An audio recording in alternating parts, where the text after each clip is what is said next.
मंगल Dhillon channel एक ऐसा channel जो आपका जीवन बदल सकता है, जैसे अब तक बहुतों का जीवन बदल चुका है। मंगल ढिल्लोन चैनल।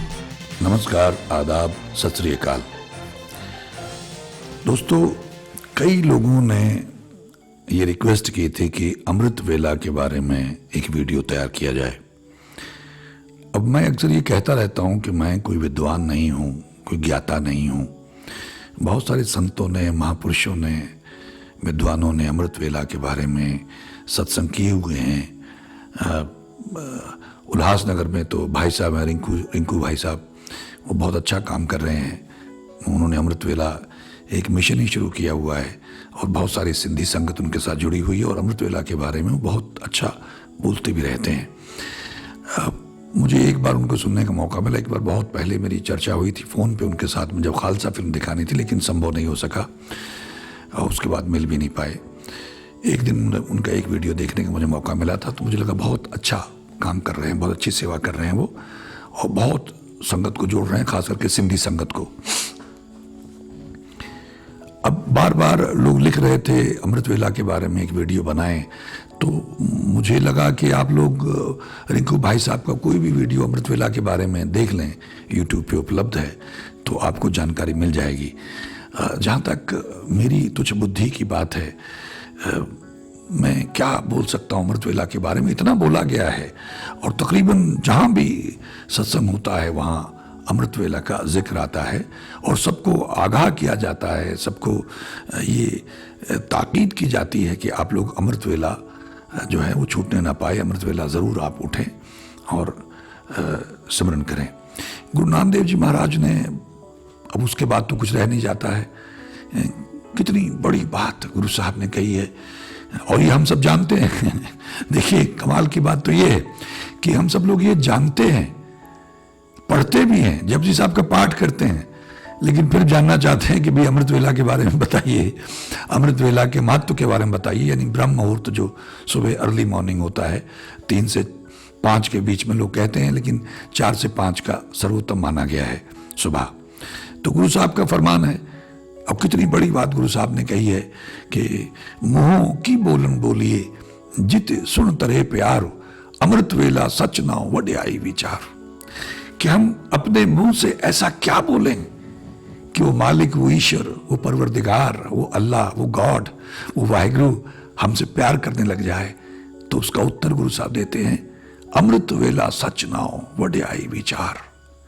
अमृत वेला यानी ब्रह्म मुहूर्त में सुबह उठ के वो जो परम सत्य है, वो सच्चे का नाम, उसकी वड्याई, उसकी उस्तत करो, विचारो और उसको गाओ, जपो, उसका स्मरण करो, उसको याद करो, उसकी उस्तत करो।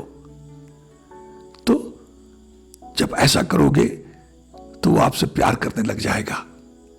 अब इस वचन के बाद तो कुछ कहने का कोई औचित्य नहीं रह जाता है, कुछ कहने को बचता नहीं है, क्योंकि जो गुरु साहब कह देते हैं या वो वचन कर देते हैं, जो फरमा देते हैं, वो अल्टीमेट होता है।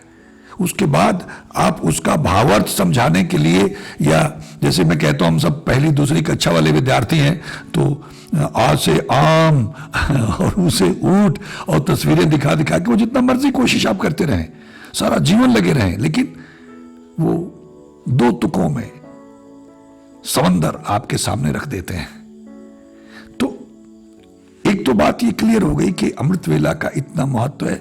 जो लोग साइंस में विश्वास रखते हैं, तो साइंस भी ये कहती है कि ये जो टाइम है, इसमें खास तरह की तरंगें होती हैं, वेव्स का जिक्र करते हैं। आपका जो दिमाग है वो ज़्यादा प्रोडक्टिव होता है और कंसंट्रेशन ज़्यादा होता है, रिसेप्टिव ज़्यादा होता है, रिसेप्टिविटी ज़्यादा होती है। उसमें जो टेक्निकल लॉजिक है वो है कि आपका शरीर रात को सो के रेस्ट कर चुका होता है, तो आप फ्रेश होते हैं, थकावट नहीं होती है। दूसरा, ये जो सुबह का टाइम है, आपको डिस्टर्बेंस नहीं होगी। नॉर्मली दिन में कोई फोन आ गया, कोई टीवी देख रहा है, आवाजें आ रही हैं, ट्रैफिक है, शोरगुल है, तो सुबह ऐसा भी नहीं होता। तकरीबन सारी दुनिया उस वक्त तक लोग 7 बजे 8 बजे उठना शुरू करते हैं, 6:30 बजे, 6 बजे, 5:30 बजे। तो आपको तो 5 बजे तक निपट जाना है, मैक्सिमम 5:30। तो डिस्टर्बेंस नहीं होती है, एकाग्रता बनती है। दूसरी बात, इसको मिलन का टाइम कहा गया है।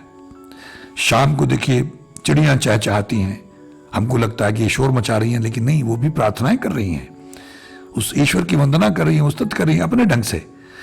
तमाम परिंदे देखिए कितना शोर मचाते हैं शाम के वक्त, उनका बिल्कुल टाइम फिक्स है। हम लोग लेट हो सकते हैं, लेकिन वो लेट नहीं होते हैं। मंदिरों में, मस्जिदों में, गुरुद्वारों में, गिरजाघरों में, सब जगह आप देखेंगे प्रार्थनाएं होती हैं, पूजा होती है। सवेरे भी ऐसा ही होता है।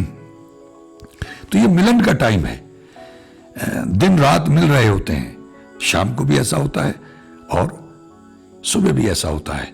तो हम ईश्वर से मिलना चाहते हैं, अल्लाह से, वाहिगुरु से, उसका रूप होना चाहते हैं, तो इसलिए कुदरत भी मिल रही है, तो उसके साथ हम सम्मिलित हो जाएं तो हमारा भी मिलन हो जाएगा, क्योंकि हम उस रॉ में आ गए, उस बहाव में आ गए, उस फ्लो में आ गए। और बेसिकली इबादत कुदरत से सिंक होना है, कुदरत के अनुकूल चलना है। और हम तो जो तथाकथित मॉडर्न लोग हैं, कुदरत के प्रतिकूल जा रहे हैं, इसीलिए तबाही को दावत दे दी हमने। हर तरह की तबाही हमारे सामने है तरक्की के नाम पे। अभी भी जो कुछ हो रहा है कोरोना के नाम पे, तो वो हमारे बचाव के नाम पे हो रहा है। उससे बेशक देश तबाह हो जाए, इकॉनमी तबाह हो जाए, डिप्रेशन आ जाए, लोग मर जाएं बेरोजगारी से, भूख से, डिप्रेशन से, दूसरी बीमारियों से, लेकिन आपके बचाव के लिए ये सब किया जा रहा है। तो ऐसे ही तरक्की के नाम पे तबाही को दावत दी गई। जितनी तरक्की हुई है उसमें जो बड़ी बड़ी तरक्की की बातें हुई हैं, आप उन सबको गिन लीजिए, उनके साथ तबाही जुड़ी हुई है। यानी बड़ी तेजी से हम तबाही की तरफ बढ़ रहे हैं, मुकम्मल तबाही की तरफ, और लगभग हम नजदीक पहुंच गए हैं।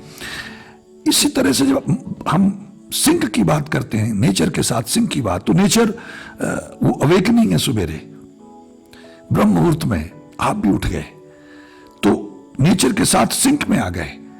बस वो जो बैलेंस है, जो नेचर के साथ हमने अपना बैलेंस बिगाड़ लिया है, अब उसको आप मिलन का समय कहें, नेचर के साथ सिंक होना कहें, नेचर के साथ उसके बहाव के साथ चलना कहें।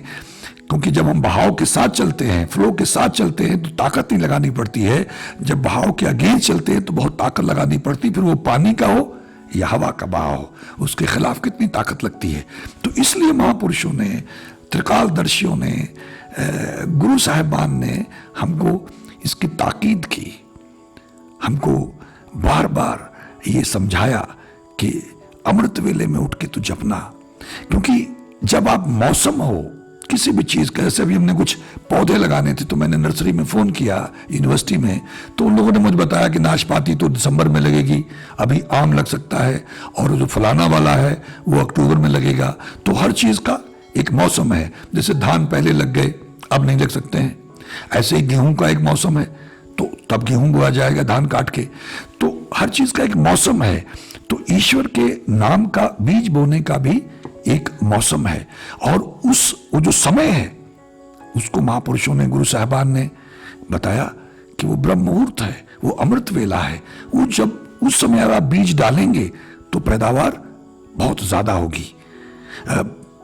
आप आगे पीछे भी बोएंगे तो पैदावार तो होगी। अगर आपकी जमीन फर्टाइल है, उपजाऊ है, तो पैदावार तो होगी, लेकिन उतनी नहीं होगी जितनी, देखिए कई बार लोग उसको अगेती बोलते हैं पंजाबी में, यानी एडवांस, समय से पहले बो देते हैं, तो उसमें उतनी पैदावार नहीं होती है। कई बार बहुत ज्यादा पहले बो देते हैं, और कई बार बहुत लेट बोते हैं, किसी भी कारण से देर हो जाती है, तो उसमें प्रॉब्लम आ जाती है उनको। ये अक्सर देखा गया है। आजकल तो टेक्नोलॉजी बहुत आ गई है, तो बहुत सारे ऐसे बीज आ गए हैं जिनको अगेता पछेता वो कर सकते हैं। लेकिन अध्यात्म में अगर आप देखें तो समय पे अगर आप बोएंगे, एक थंब रूल है, समय पे अगर आप बोएंगे तो ज्यादा, झाड़ बोलते हैं उसको, पैदावार ज्यादा होगी। एक ये थ्योरी भी है। तो अमृत वेला वो समय है जब आपने हरिनाम का बीज बोना है, तो उससे ज्यादा पैदावार होगी। अब इसका मतलब ये नहीं है कि अगर मान लीजिए कुछ लोगों की दिक्कत है, वो लाख चाह के भी, अच्छा इसमें कई चीजें रोल अदा करती हैं। एक तो माया, माया जो है वो आपको उठने नहीं देगी, माया आपको जकड़ लेगी, सुस्ती आएगी, और सुस्ती आएगी भी सवेरे सवेरे जब आपने उठना है। तो वो जो नकारात्मक शक्तियां हैं, वो जो समय का प्रभाव है, वो जो माया है, वो आपको उठने नहीं देगी। यही संघर्ष है कि आपने ईश्वर से प्रार्थना करनी है। और बहुत सारे ऐसे लोग हैं, जब आप ईश्वर से प्रार्थना करते हैं तो ठीक 3 बजे जब वो प्रार्थना करेंगे या 4 बजे बिना अलार्म के ईश्वर उनको जगा देते हैं। ऐसे बहुत सारे लोगों को मैं जानता हूं। तो अब ये समय की बात है। एक तो समय, मौसम, वो जो आपका मौसम है बोने का, वो तो तय हो गया। लेकिन एक है कि आपके स्टार्स कैसे हैं। मैं फिर उस पर आ जाता हूं, भाग्य।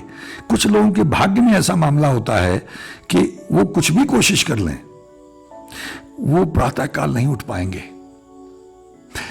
अब वो सुबह नहीं उठ पाएंगे, 3 बजे या 4 बजे नहीं उठ पाएंगे, तो वो उठेंगे ही 5:30 बजे, 5 बजे, 6 बजे, फिर भाग दौड़ करके कोशिश करेंगे।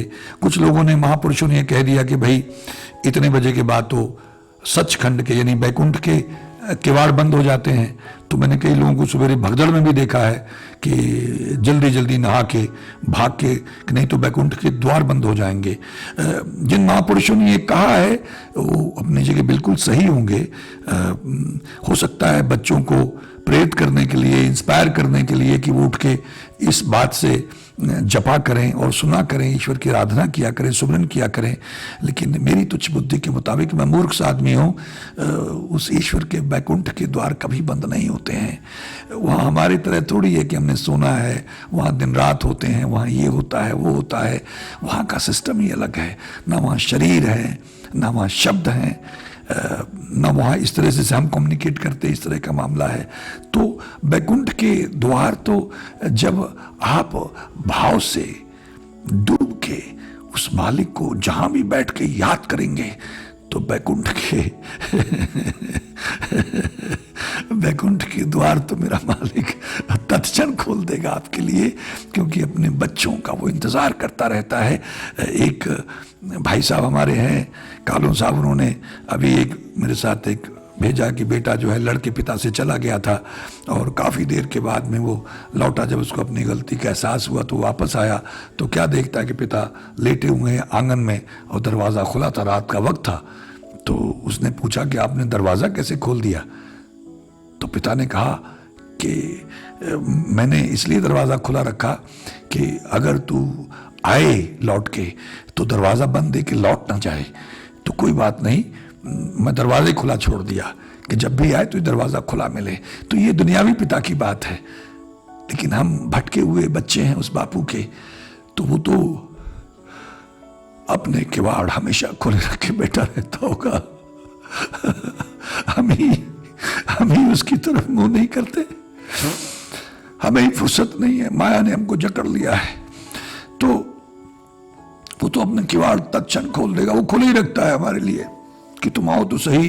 तुम एक कदम लोगे तो महापुरुषों का फरमान है, गुरबाणी में आता है, तो वो कोट पहना दौड़ के आपकी तरफ आता अपने बच्चे को पकड़ने के लिए, गले लगाने के लिए। लेकिन हमने ही इतनी मैल इकट्ठी कर ली है, इतनी नेगेटिविटी इकट्ठी कर ली है, इतने संदेह, इतने शक, इतने भ्रम पाल लिए हैं कि हमारा मुंह उसकी तरफ होता ही नहीं है। हम तो बात बात पे झूठ बोलते रहते हैं और हमको ये पता ही नहीं चलता है कि झूठ बोलने की हम कितनी बड़ी कीमत चुकाते हैं। क्योंकि मेरी तुच्छ बुद्धि के मुताबिक झूठ बोलना ईश्वर की तरफ पीठ करना है और सच बोलना ईश्वर की तरफ मुंह करना है। तो आप सोचिए, अगर रोज आप छोटी मोटी बातों पे इसका मुद्दे रखने के लिए, उसका मन रखने के लिए झूठ बोलते रहते होंगे, तो आप तो रोज ईश्वर की तरफ पीठ कर लेते हैं, सत्य की तरफ पीठ कर लेते हैं। तो ईश्वर से मिलन कैसे होगा? ईश्वर और आपके बीच की दूरी कम कैसे होगी? क्योंकि हम तो झूठ बोल बोल के पीठ ही करते रहते हैं उसकी तरफ। उसकी तरफ मुंह तक नहीं करते हैं। तो कैसे मिलन होगा? कैसे दूरियां कम होंगी? तो अमृत वेला का बड़ा महत्व है। गुरु साहब ने फरमाया हुआ, तो हमारी क्या औकात भी साथ कुछ कहने की। वो थंब रूल है, वो जो कह दिया वो अटल है। लेकिन हम लोग मूर्ख लोग हैं, बापू को मालूम है आप मेरे बच्चे कितने नालायक हैं, कितने गए गुजरे हैं और कितने इस माया में खचित हैं, कितने डूबे हुए हैं, कितने इस मकर जाल में फंसे हुए हैं। तो वो माफ कर देता है, दयालु है। तो मेरी तुच्छ बुद्धि के मुताबिक जो बापू ने मुझे समझाया कि वो तो श्रेष्ठतम है, जो सवेरे ब्रह्म मुहूर्त में अमृत वेला अगर आप संभाल लें तो उसका तो कोई मुकाबला नहीं है। अन्यथा हतोत्साहित होने की भी जरूरत नहीं है। अगर आपके भाग्य में, आपके स्टार्स के मुताबिक, या आपकी कोई ऐसी मजबूरियां हैं कि आप अमृत वेला नहीं संभाल सकते हैं, तो जब जहां दिल से बैठ के, भाव से बैठ के उस बापू को याद करोगे, पुकारोगे, उसका नाम जपना शुरू करोगे, वही समय अमृतमय हो जाएगा, अमृत वेला हो जाएगा। ऐसी खूबसूरती, ऐसी ताकत है उस बापू के नाम में। तो इसकी चिंता मत करना, क्योंकि गुरु साहब का भी फरमान है कि सोते जागते उसका नाम जपते रहो। तो अगर सोते जागते भी जपते रहोगे, कई ऐसे सज्जन अभ्यासी मुझे बताते हैं, मेरे साथ भी ऐसे बहुत बार हुआ है कि रात को आंख खुली तो चौपाई साहब चल रहा है, जपजी साहब चल रहा है, और फिर थोड़ी देर जाग के भी जपते रहे, और फिर धीरे धीरे करवट बदली और थोड़ी देर फिर सो गए, फिर सोते में चलता रहता होगा। या आंख खुली है रात में तो एक ओंकार सतनाम वाहिगुरु या मूल मंत्र या वाहिगुरु वाहिगुरु करने लग गए। हमारे यहाँ तो शब्द चलते रहते हो, शब्द सुन के आनंद लेते रहे, जागो मीची में, अध जगह में पड़े रहे, फिर सो गए। तो ये अवस्था है। तो अगर ऐसा हम करना शुरू कर दें कि बापू हम लोग सवेरे नहीं उठ पाते हैं, तो वो बड़ा दयालु है। वो कोई ऐसा निर्दयी नहीं है कि ये सवेरे अमृत वेले नहीं उठा तो इसको छोड़ूंगा नहीं। हाँ, उसको ये दया हम पे जरूर आती है कि अगर ये अमृत वेले उठ के कहीं जप लेता, सुन लेता, सुमरन कर लेता, तो इसको और ज्यादा कमाई हो जाती। बापू हमारा भला चाहता है। वो चाहता है कि मेरे बच्चे बहुत बड़ी कमाई करके संसार से जाएं, क्योंकि स्मृति लोक में ही आप ईश्वर हो सकते हैं और आप जीरो हो सकते हैं, आप मिट्टी हो सकते हैं। हमारे पास दोनों रास्ते हैं, ईश्वर होने का रास्ता भी है और हमारे पास मिट्टी होने का रास्ता भी है। लेकिन भाग्य, प्रारब्ध और कर्म, इसमें हम जकड़े रहते हैं और हमारी बात समझ में नहीं आती है। तो मौसम के समय पे बीज बोना चाहिए, लेकिन ढाई आखर प्रेम का पोथी पर जगमुआ, पंडित भयानक होए, ढाई आखर प्रेम का पढ़े से पंडित होए। तो चाहे गुरु नानक देव जी महाराज हो, चाहे कबीरदास जी महाराज हो, चाहे शेख फरीद जी महाराज हो, चाहे रविदास जी महाराज हो, इन लोगों ने तो वो जो परंपराएं थी, वो जो लोगों ने परिपाटियां बना रखी थी, कट्टरपंथी ब्राह्मणों ने उन सबको तोड़ के दिखाया है और मगहर में जाके प्राण अपने त्यागे, अपना शरीर त्यागा। कबीरदास जी महाराज ने यह साबित करने के लिए कि वो तो भावना का भूखा है, वो तो प्रेम का भूखा है। हम ये सब टेक्निकलिटीज में पड़े रहें कि सवेरे उठ के करना। मैं तो कई बार ये भी कहता हूं कि भाई तू नहा नहीं सकता तो कोई बात नहीं, कोई बात नहीं है, हाथ मुंह धो के बैठ जा हाथ मुंह धो के बैठ जा। तेरी भावना बननी चाहिए, क्योंकि उसका नाम तुझे पवित्र कर देगा। ये पानी हमको क्या पवित्र करेगा? ये जिससे हम नहाते हैं कि जे रब मिलदा नहातियां धोतियां तो मिलदा डडुआ मच्छियां। बुल्ले शाह जी कितने बड़े क्रांतिकारी हैं। वो उनको मिलता है जिनकी नीयत सच्ची है, जिनके मन में भाव है, प्रेम है बापू के प्रति। तो बिना नहाए भी तुम बैठ जाओ तो प्रेम बन गया, तो उसका नाम पवित्र कर देगा। तीर्थ नावन जाओ, तीर्थ नाम है। हम तीर्थों में भटकते रहते हैं, लेकिन तीर्थ तो उसका नाम है, उसमें डुबकियां लगानी है। नाम के सागर में, अमृत सागर में डुबकियां लगानी है, उस मन ने डुबकियां लगानी है, उस आत्मा ने डुबकियां लगानी है। तो उसकी तो हम तैयारी करते नहीं है, हम तो बस टेक्निकलिटीज में पड़ जाते हैं, वो मैकेनिकल एक्सरसाइज में पड़ जाते हैं। तो मैं अपनी तुच्छ बुद्धि के मुताबिक, मुझे माफ करें अगर कुछ लोग मुझसे असहमत हों, मैंने बार बार मैं कहता रहता हूं मैं कोई ज्ञानी या विद्वान या ज्ञाता नहीं हूं। ऐसे ही बापू की बातें करने में आनंद आता है और बापू को सुझा देता है, दया करके कृपा कर देता है, तो बोलने लगा देता है, तो रिकॉर्ड कर लेता हूं और उसको अपलोड कर देता हूं। तो ऐसे दास की तुच्छ बुद्धि के मुताबिक जो विचार बापू ने मुझे दिए, मैंने आपसे साझे किए। और मैं उम्मीद करता हूं कि कुछ मित्रों की जो ये बार बार पूछ रहे थे, बार बार लिख रहे थे, और मेरी समझ में नहीं आता मैं क्या बोलूं अमृत वेला के बारे में। इतना महापुरुषों ने इतना सब कुछ तो बोला हुआ है, रोज हर जगह हर सत्संग में बोला जा रहा है। जपजी साहब में हम लोग पढ़ते हैं, तो मैं क्या बोलूं। तो बापू से बार बार मैं कहता था बापू ये लिख रहे हैं, मैं क्या बोलूं। तो अभी भी जब बोलना था तो मैंने कहा बापू, वो उन्होंने कहा था, कई बार लोगों ने कहा है, शायद आप कुछ ऐसा मुझे बुलवा दें तो उनको बात पकड़ में आ जाए। जो लोग इस द्वंद में है, इस दुविधा में है कि मेरा अमृत वेला नहीं संभाल पाया मैं, तो मैं बहुत पीछे रह गया, नहीं, बापू बाह पकड़ के आप उसकी तरफ चलो तो भाव से, भावना से, प्रेम से समर्पित होके, मैं नाही हूं कछ नाही कछुआहे न मोरा, मैं कुछ नहीं हूं बापू, आप गवाइए तासह पाइए और कैसी चतुराई।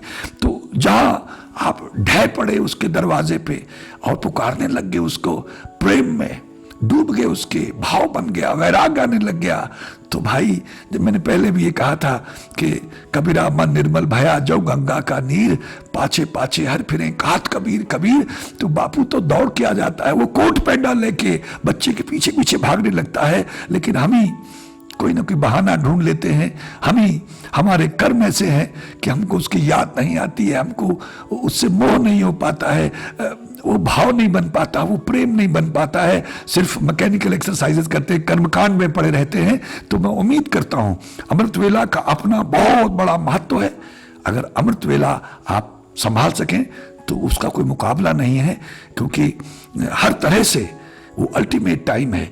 लेकिन हतोत्साहित नहीं होना, अगर आपके हर मुमकिन कोशिश के बावजूद आप अमृत वेला नहीं संभाल पा रहे हैं तो कोई बात नहीं, वो बड़ा दयालु है। लेकिन प्रेम करिए, जपिए, सोते जागते चलते फिरते नेक बनिए, सदाचारी बनिए, सत्य बोलिए, झूठ मत बोलिए, अपने लिए तो मत बोलिए। अगर किसी की जान बचाने के लिए, किसी का भला करने के लिए आपको मजबूरन तो माफी मांग के बोल दीजिएगा, वो भी सत्य से कम नहीं होता है, क्योंकि आपने किसी के उद्धार, किसी के भले के लिए बोला, किसी के बचाव के लिए बोला, बशर्ते वो सही हो, गलत ना हो।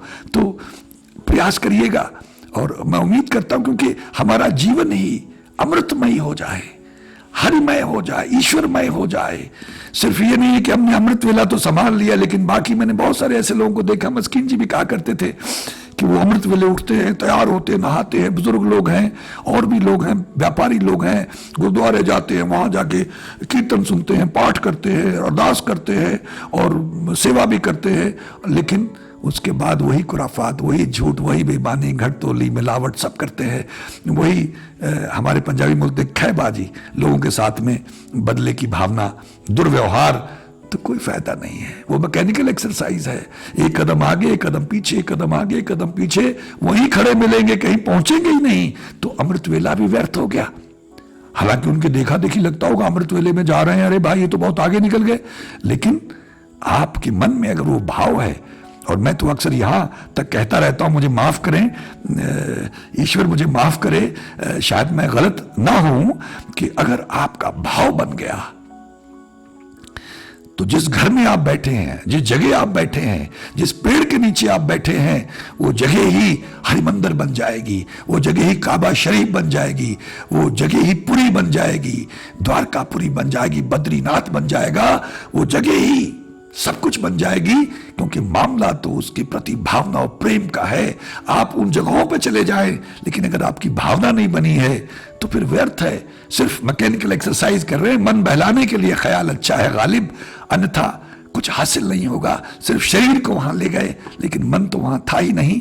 जब तक मन नहीं डूबेगा, डुबकियां नहीं लगाएगा हरिनाम में, तब तक बात नहीं बनेगी। और ये डुबकियां जहां भी लगाने लग जाएगा, वहीं अमृत की वर्षा होने लग जाएगी, वहीं उद्धार हो जाएगा, वही जगह हरि का मंदिर बन जाएगी। मैं उम्मीद करता हूं कि कुछ मित्रों की बात पकड़ में आई होगी, और अगर कुछ लोग मुझसे असहमत हो तो मुझे माफ करें, मैं अज्ञानी हूं, कोई विद्वान नहीं हूं। ऐसे ही बापू की मौज होती है तो कुछ बुलवा देते हैं और मैं बोलने लग जाता हूं, और बापू की बातें कर करके आनंद लेने लग जाता हूं, ताकि मेरा समय और मेरी सांसें सार्थक होती रहें।